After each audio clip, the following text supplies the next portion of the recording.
Taurus, hi, welcome to my channel. So today we have a reading for you. No particular subject, we're going to take an issue, something we know, something we don't know, recent past advice and potential outcome. At the end there will be an opportunity for an extended where we'll dive in deeper. You can watch this for Taurus, Sun, Moon, Rising, Venus, Mars, Mercury, North Node or Vertex, or if any of those planets are currently transiting your second house. Ooh, the Lovers. This could be for you. Thank you, however, you support the channel, very much appreciated. Cross watchers, you're more than welcome. Message may well be for you. All information is in the description box. Just hit the more button below. So interesting, the Lovers is jumping out because your pre-shuffle song was Richard Ashcroft, Lovers, Lover. And I said this to, I can't remember who it was.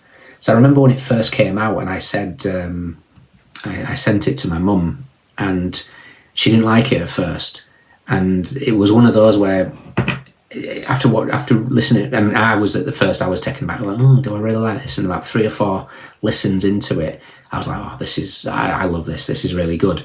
So it was something that grew on me.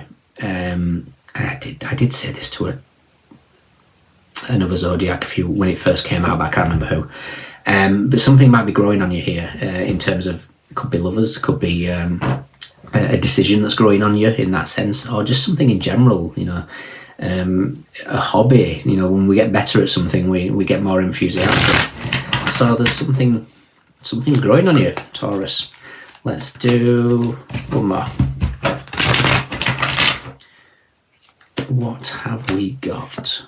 We have the 3 of Cups.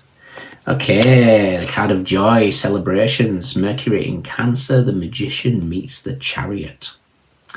Okay, so Cancer rules your 3rd house, so this could be your communication skills. Maybe you're, you know, getting a little bit more involved. Maybe there's been a period where you maybe had a little bit of a hermit-like energy, or it could just be shyness, anything. But something feels like there's a confidence. I would say. What do we know? What don't we know? Recent past. Okay. Advice.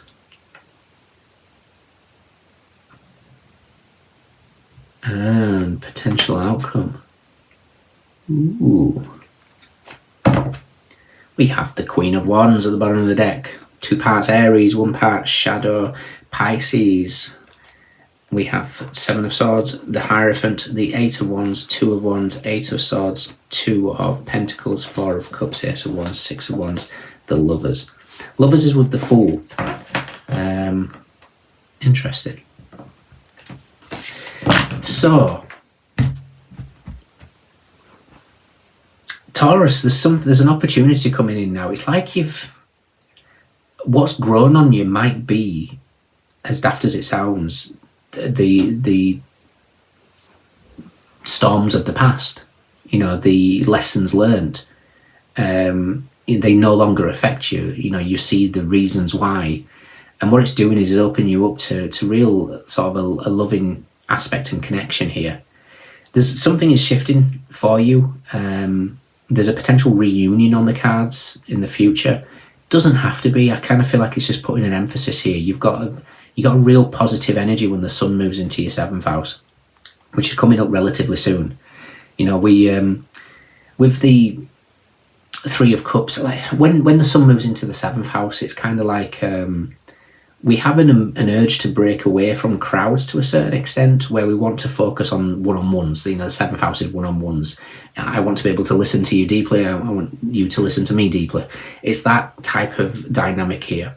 Because what we're aware of is the 5 of Cups. 5 of Cups is Mars in Scorpio. So Mars is currently in your 7th house as we speak. So Mars is sending this big energy around, you know, asking you to say yes. Say yes to meeting up. Say yes to the coffee. Say yes to a new activity. You know, basically Mars is going, let's say yes. What we're not aware of is the 7 of Pentacles. 7 of Pentacles is Saturn in Taurus, so it's one of your cards. It's the final deacon. I kind of feel like it's a little emphasis here to... it feels like a preparation for that when Uranus gets back into your sign. I mean, Euro's not really in your spread here, but it's what carved you the last 6 years, and it's about to retrograde back in, only for a couple of degrees, but it's kind of like that last bit. You know, where have we not chiseled enough? Where have we last bit of change in our first house? This could be saying, you know, yes, we've changed the last 6 years. We've, you know, changed our hairstyle, our body, our clothing. Is there anything else? Do we want to revamp while this thing comes in? Do we miss out on revamping what we really wanted to do? These are all things that seem to be at play. Recent past is the Three of Wands. Three of Wands is the Sun in Aries, where there's an emphasis here of, it feels like there's a freedom. Something feels free. You know, this hawk, or we'll say hawk. Hawk has been let go. You know, in the Threads of Fate deck, hawk is perspective, higher perspective. It's like you'd be able to see things from a higher point now. And like I say, it could be you've just got to this point where you've recognised, you know, why relationships have happened in the past, why they failed, why the difficulties, you know, that shift of frequency that, you know, had everything else fall away, what was no longer a match. And sometimes we can take it to heart and take it personal, and now you're recognizing, you know, it's just physics, it's frequency, it's a vibration. And what that's doing is it's opening you up, because you no longer, it's like you're no longer seeking that sort of scorpionic house. Scorpio rules your 7th house, so there's that tendency to want to grab and hold and squeeze. There's a freedom to you now. There's not this suffocation that's at play, and you're recognizing maybe of the past where we have suffocated something. Your advice is the Ace of Cups. So the Ace of Cups is coming up here. It's like there's an opportunity. It could be a new love, could be a new perspective of something. Whatever it is, it's heartfelt, and it's a very blessed energy. It can also represent 1 month. Now that's an entire month where the Sun moves into Scorpio, which is your outcome. Sun in Scorpio, the 6 of Cups. So it's like there's a whole month of the Sun in your 7th house, and really, like I say, it's highlighting here maybe where crowds are a bit too much. You want that intimacy, you want this connection with you and another person, or you and a friend, whatever it is. It's seeking that. It's quite a sweet spread, lots of emotions around it, and it feels like you've been prepped for this moment. This 7 of Pentacles feels like a chisel. You know, like I say, Uranus going through your 1st house for that length of time is not easy. It's like, okay, I'm here to change things. Are you ready? Taurus is like, well, I'm the bull. I'm not really wanting to be. Well, tough. We're chiseling, we're changing, we're chopping. So there's a lot of change that's happened. And what it's done, like I say, it's opened you up. You either see the reasons why certain things have happened. Could it be habits? Like I said, that 7th house scorpionic energy can make us, you know, obsessive, possessive, those type of dark aspects of intimacy, where we maybe change our behaviour because we don't want to lose whatever it is, whether this is friendships or romance. But whatever's happened, it's aligning you now to this kind of sweet moment in time. 6 of Cups, again, could be a situation here of a reconciliation. For some of you, yes, definitely 3 of Cups, 6 of Cups is definitely cards of reconciliation. There was a very pivotal moment last Sunday. We just had the South Node conjunct Venus, bringing very, very fated events. So think back to Sunday, would anything in particular happen? There's connections there. Whether this is something that needed to be let go, whether this is something that's nurtured, it's going to be different for all of you. But yeah, very sweet. Let's check out the Sun and definitely Death to bring together the aspect, and also check out Mars while we're at it. The Tower. Okay. And again, like I say, that something that's growing on you could be literally your past. You know, the relationships that failed, they've grown on you now because it's created who you are now.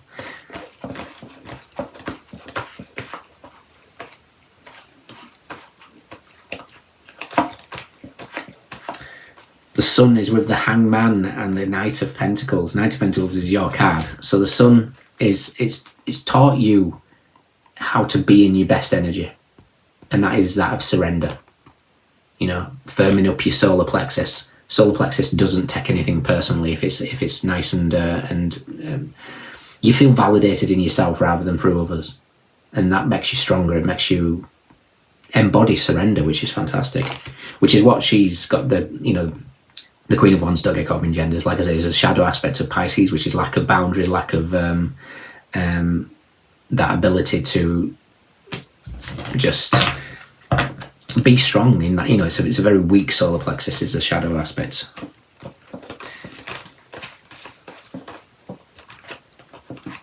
Interesting, the star card, which is Uranus, is with the 7 of Wands and the 9 of Swords. So for some of you, you could be a little bit apprehensive about this revisit, but don't. It's going to make you stronger. This is something that's, again, it's that energetic shift. You know, sometimes the 7 of Wands, we can maintain a high frequency, and then we get dragged back in for whatever reason. We jump in and we argue, we confront our ego, whatever it is. And the universe is asking you to maintain, recognize the change that you've gone through, recognize that it's cemented in now. It's not something that's wishy-washy. It's part of who you are. It's a changed aspect.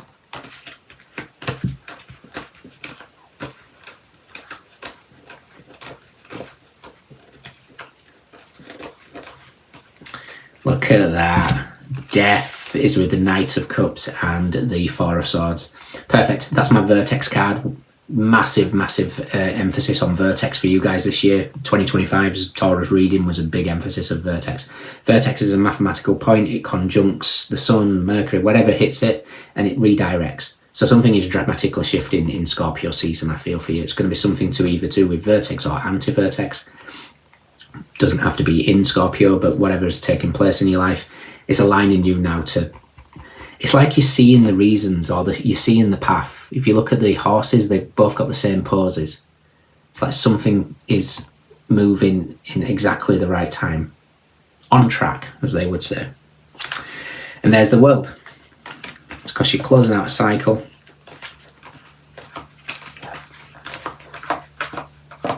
And the Tower is with the Knight of Wands and the 8 of Cups. Anything that's not solid for you is shifting here. Ooh, interesting.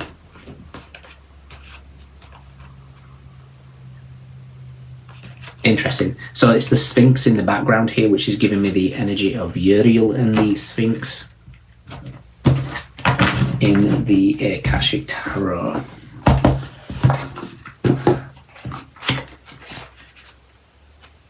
Which is number 21, which is the World.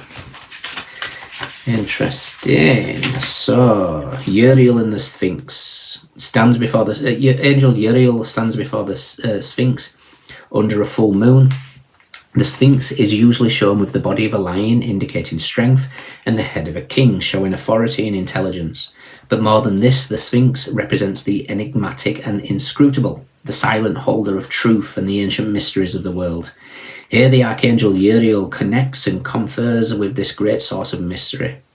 This card shows that it's time for you to do the most important and possibly most difficult work in your life, the digging and inner discovery that takes you to the deepest self and the deepest power.